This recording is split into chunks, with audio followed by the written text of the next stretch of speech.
Bench, bench.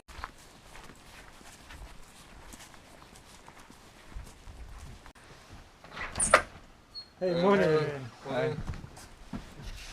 It's gonna. This is for you. Oh, thank you. Homemade. Cool. We made it, yeah. But don't leave it for a long time. Like it's, cool. you can eat like today better, or even now. Even this, yeah. It's so good. When the legalization became to USA or maybe California? I think California was maybe the first state. It was in 1996 when they. Like 23 years ago. Yeah, it was just for medical. You had to get a permit from a doctor. And how do you think legalized will be everywhere? Like every state became free for weed or not? Yeah. In the future, how do you think?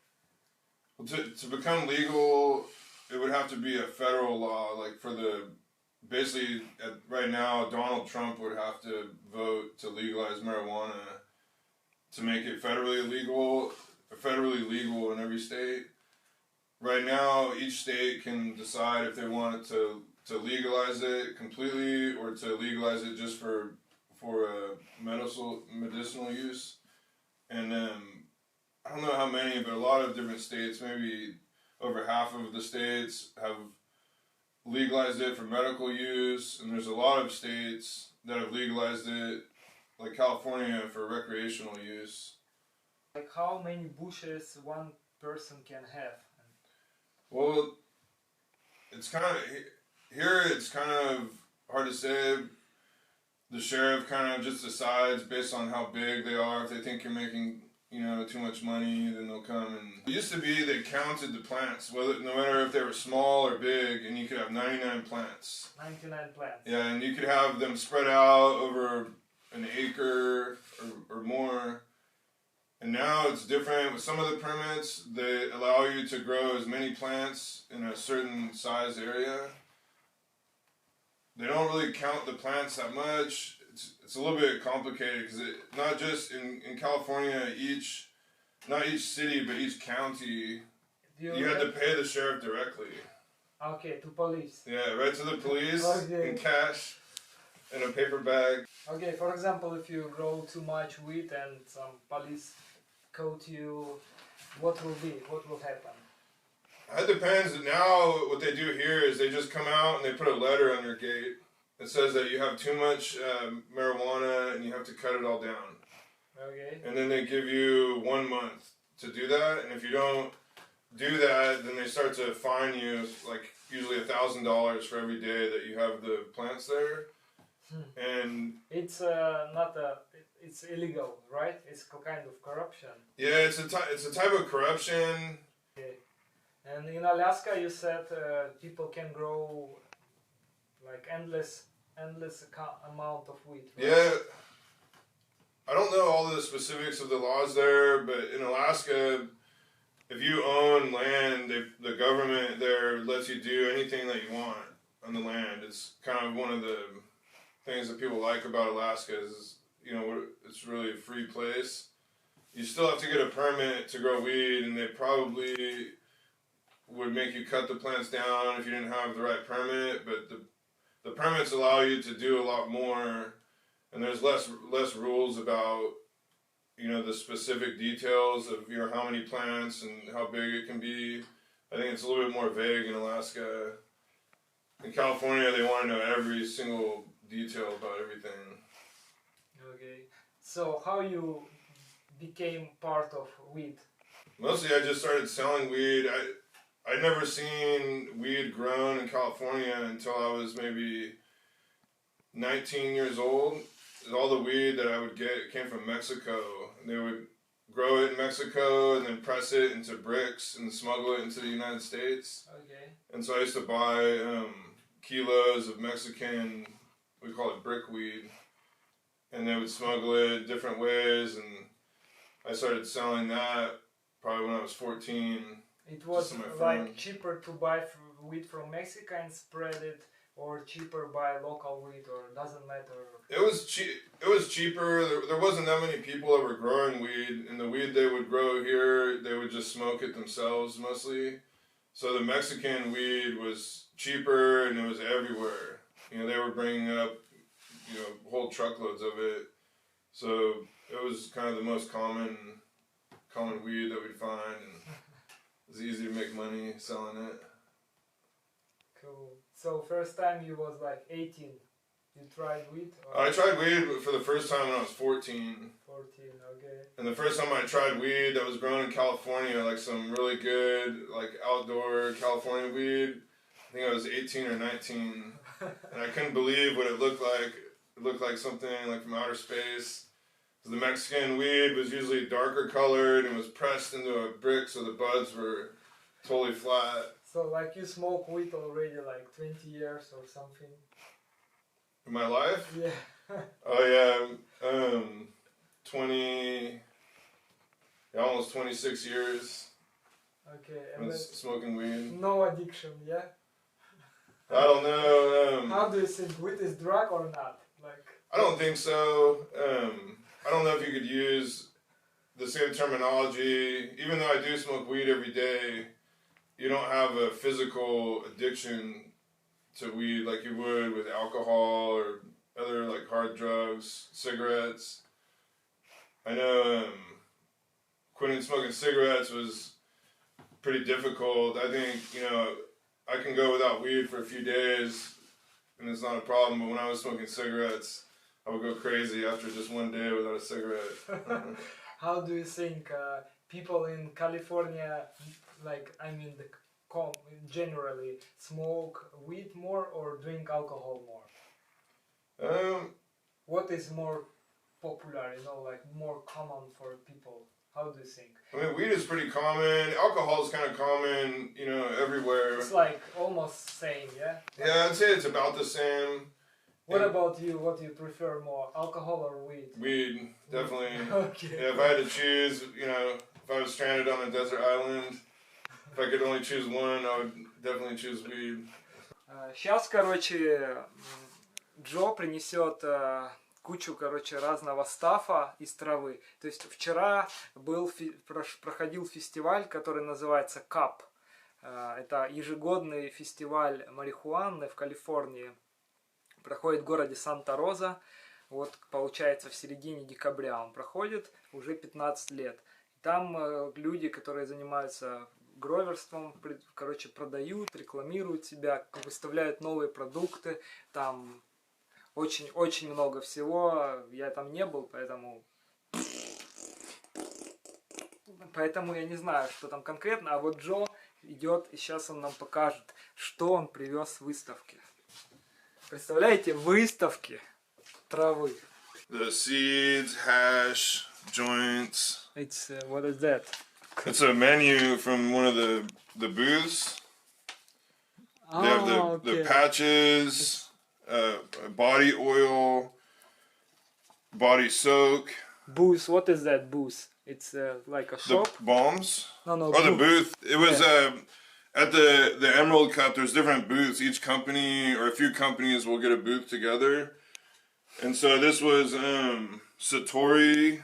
It's a weed company, and then Eel River Organics, and then Talking Trees, Rebel Grown. You usually work with one of them, or you prefer to change the company every year to buy something? I wanted this company, Papa and Barkley, because my grandma has pains in her legs, and so I get her lotions to use.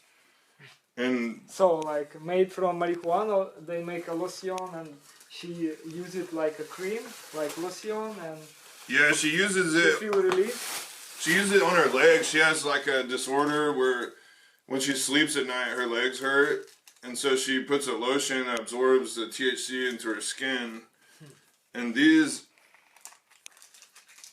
I got these, but these ones are too strong for my grandma. What is that?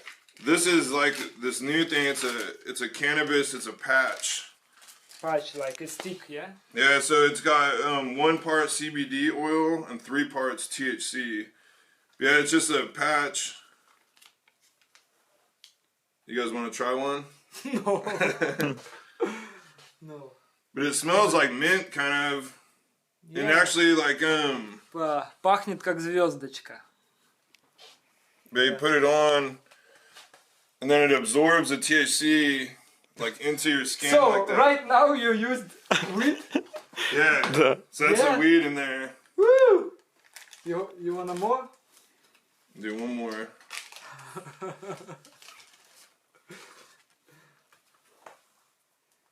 Yeah, this is a really cool company. These are pretty new. There we go. Should we go and put some on my neck maybe after this? Maybe. So here they are. So these What is that? are pills.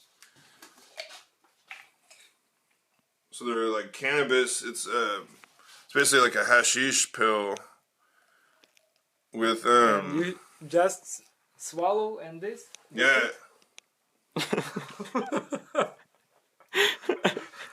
It's better with something to drink. You gonna test or you will show us? Yeah. Introduce and use. Introduce and use. Introduce and use. I had to be careful. Actually, this. Я не знаю, он употребляет, а я угораю. I don't know, like, you high, but I laughing. I don't know why I'm laughing. You should laughing. Oh, what is So it? this is a chocolate Oh, looks beautiful. called Binsky. It's a. Zinsky, like it's a name of the factory or I think it's the name of the chocolate company. And this is a salted caramel. They had different kinds. Or like a gummy candy. Pretty good.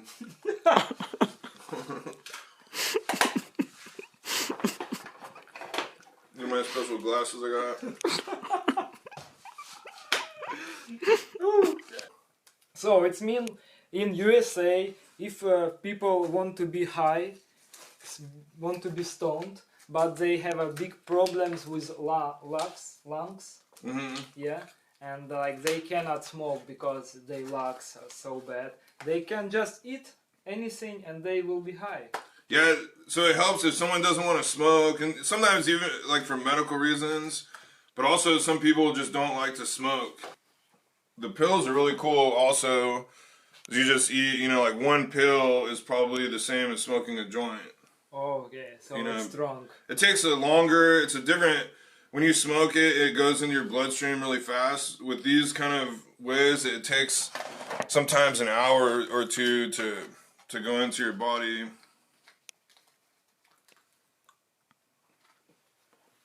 I think.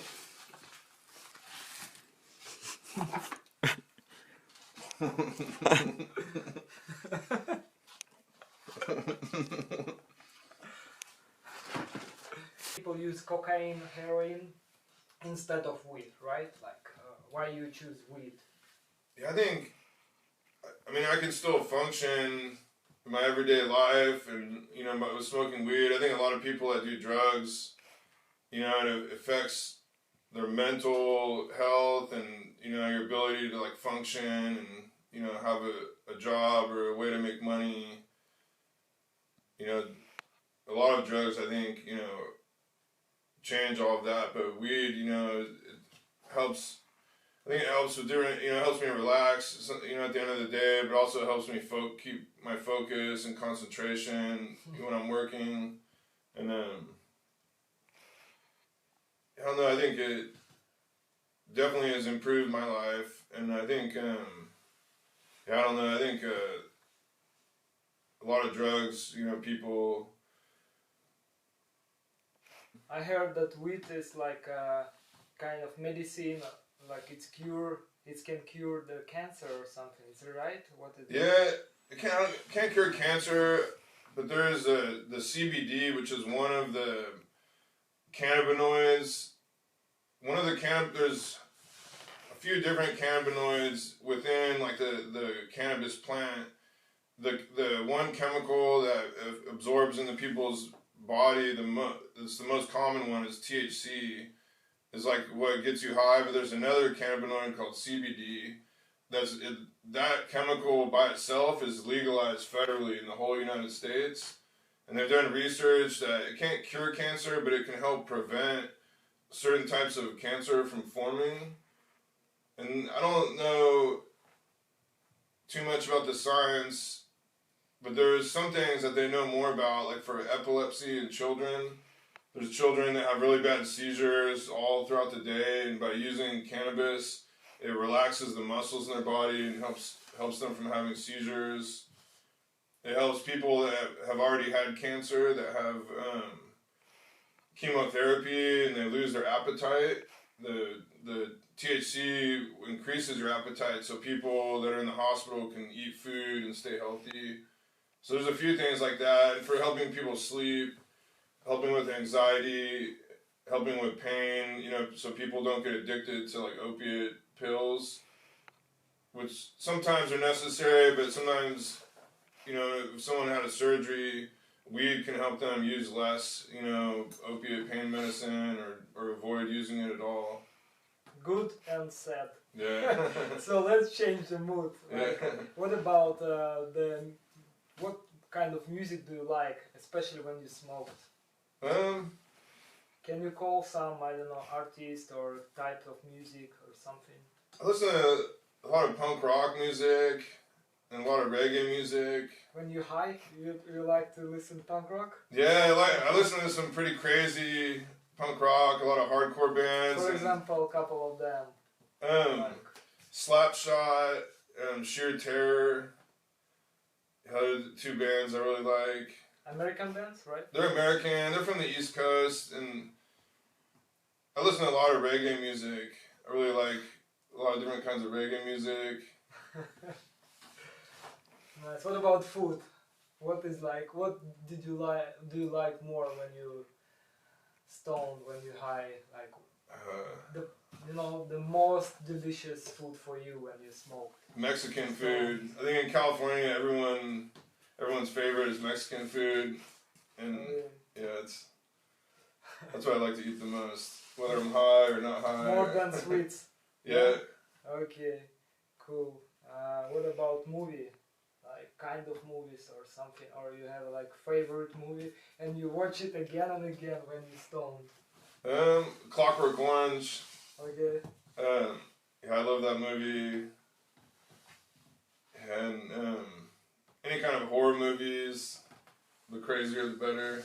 Maybe some funny stories you have when you was stoned, like only one maybe short story was yeah. really fun. I don't know, let me think.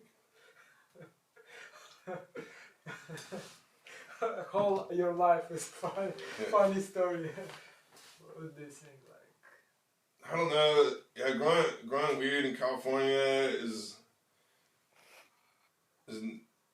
there's always something strange happening. It seems like just doing this kind of work, where it used to be illegal, almost everything about it is totally weird. The type of people that I'll meet and end up working with, it's always like totally different.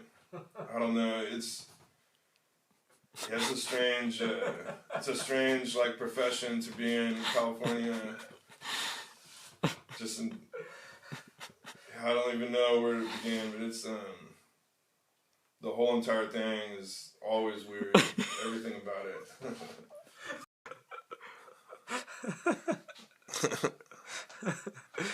Just chilling with some money. It's a cash cat. This is white trash.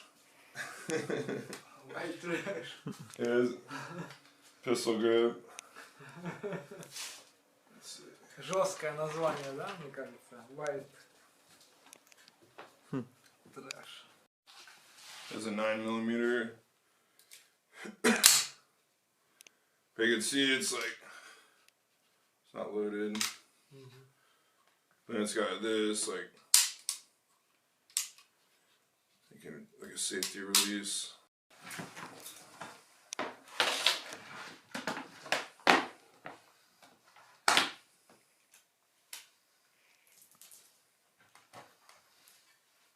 this thing.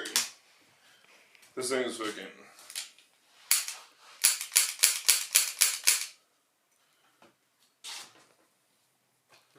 This is a 357. I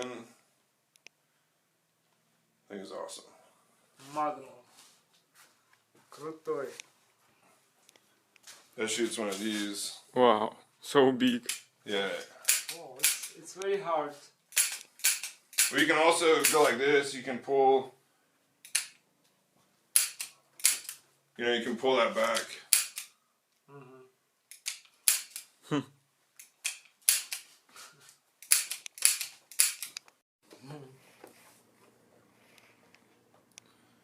It's a pretty cool one.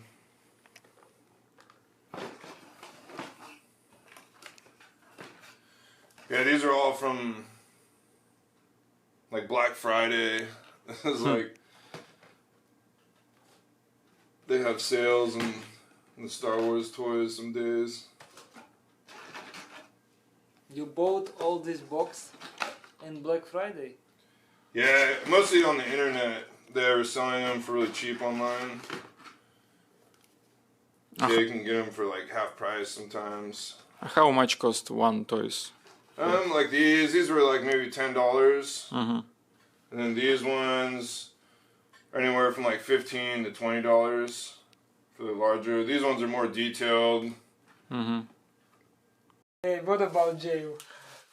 Yeah, well, if you go in, like if you're just drunk, I went in because they said I was too high to drive a car. And you get in one room, they call it the drunk tank, and it's usually, it could be just by yourself, or it could be up to maybe like 30 or 50 people, like in one room. If it's like on a St. Patrick's Day, like a holiday for drinking, you know, it could be more people in there. They just have one room with one toilet, and then usually somebody's using the toilet paper for a pillow to sleep with. So yeah, if somebody wants to take a shit, you have to just sit there in front of like the whole entire room full of people. It's kind of awkward. Yeah, and what about food? How many times they feed you? What kind of food? And it was enough? It was bad, or it was okay? Like how was it? Butte County is not good. They maybe only feed you like warm food a couple times a week. It's usually cold food, like 2 times a day.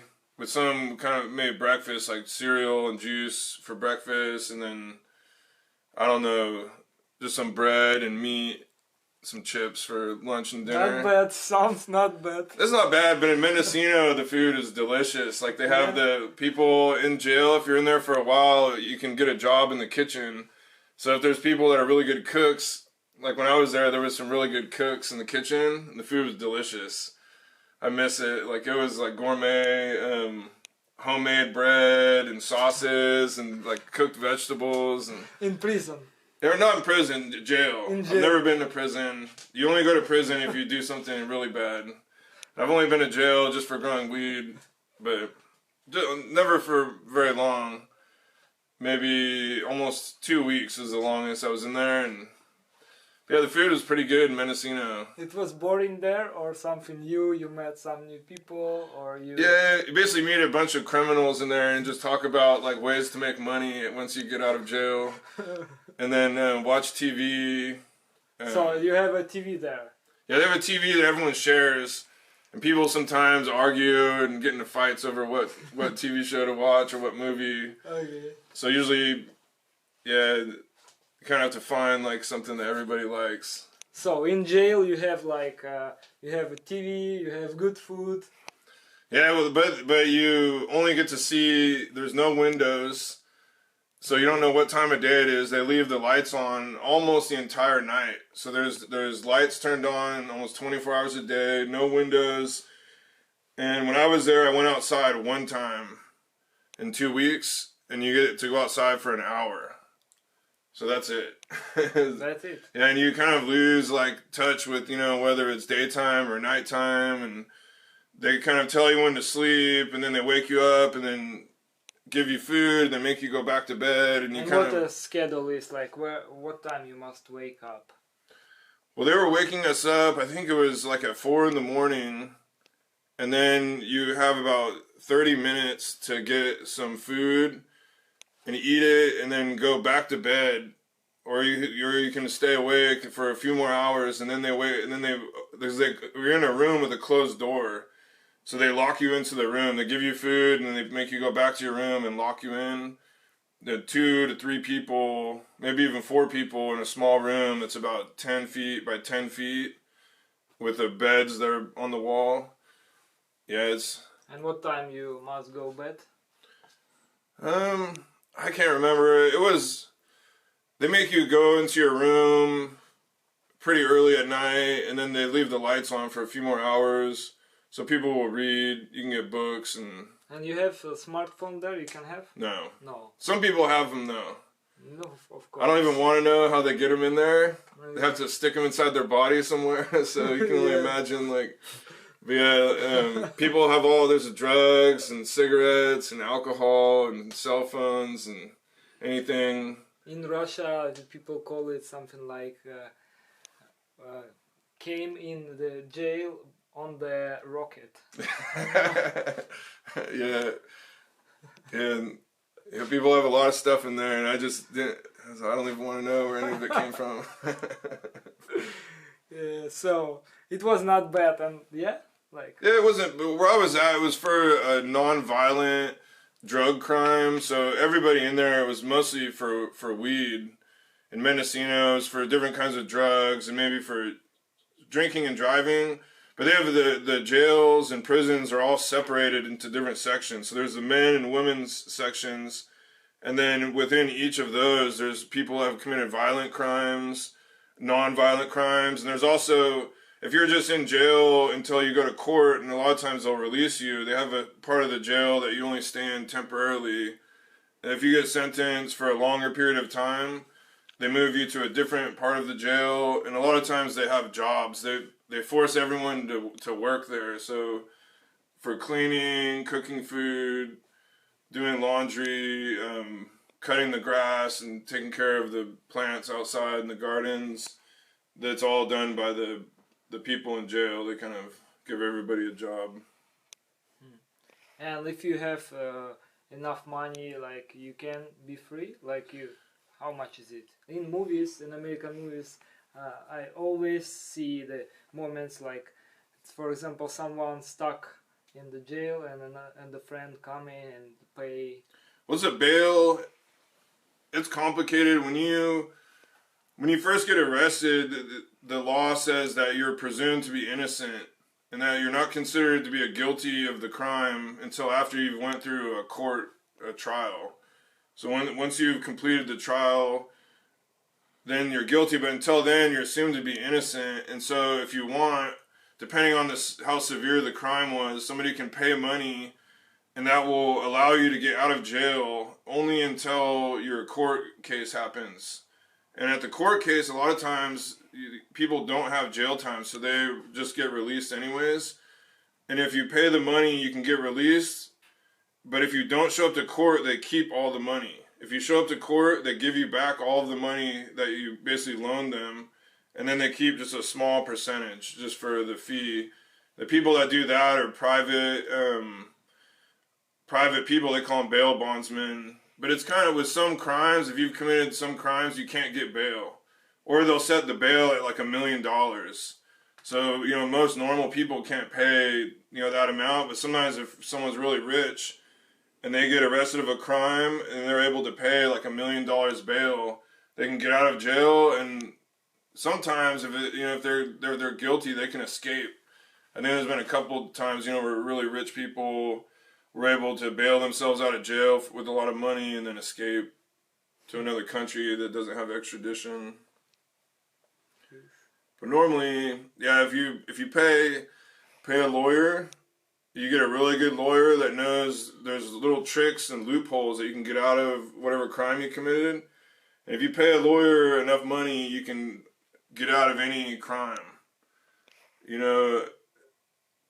Not always. I mean, if someone has a videotape of you committing a crime, then, there's nothing you can do. But sometimes lawyers can do kind of magical things, and they can just make crimes disappear if you pay them enough money. Okay, I like it. And I don't know, What else? Like, in my pocket I can have like how many grams if I walk, and like police check me on, I don't know, like in... I think in California right now you can have about 3 ounces of weed, which I can legally have 17 pounds of weed in a backpack because I have a special permit to have in my car. I can have 17 pounds, which I don't know why it's a weird number. That's just what my doctor recommended, like my yearly amount of weed that I should be able to keep.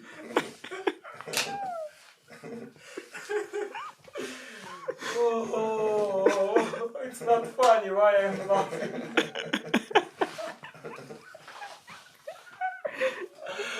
Hey, Joe. 17 pounds in Russia and probably get sent to the gulag. What do you think about Russia, honestly? Like, what is your imagination? Russia is your own imagination. Doesn't matter if it's real or not. I don't know what I used to think it was about, but I worked with a bunch of Russians though, and like I've heard it's a cool place. But,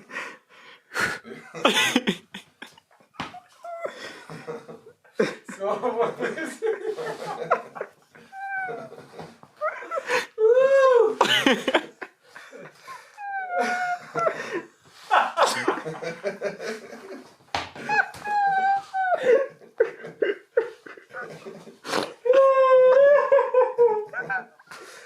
Oh, come on.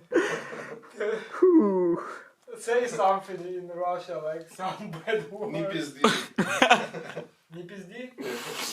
And maybe maybe not a bad word. Хорошо. Как дела? Как дела? Хорошо. Хорошо. And then не пизди, сука. Yeah, can you say пошел нахуй? Пошел нахуй. Отлично. It's like means get out of here, something like that. Давай опокмилимся. Опохмелимся. Oh, yeah. Самый необходимый набор слов. It's so important words if you Yeah. come in Russia, you know. If you don't know these words, you will probably die. Okay, about airports. Can I go to airports with weed or not?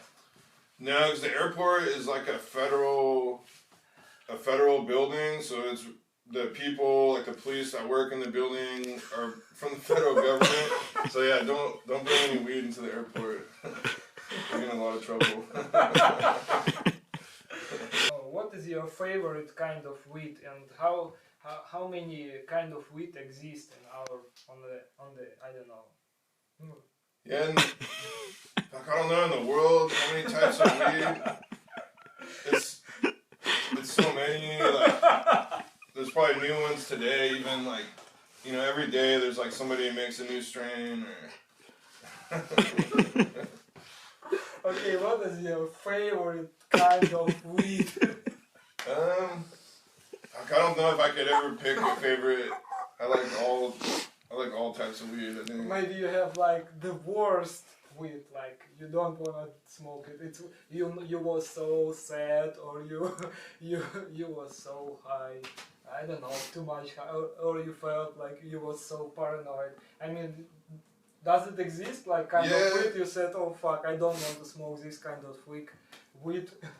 Sativa weed sometimes makes me paranoid, like. Sativa. Yeah, sativa, it kind of wakes you up, but indica is better for me. Like, so any kind of strains, those ones usually relax you more and stuff like that. Yeah, sativa makes me worry about everything too much. Like, how many weed you smoke per year? How do you think? I don't know. Multiple pounds. I don't really keep track of it too much. I don't really want to know. But it's a lot. Молись, Серега. Yoo-hoo!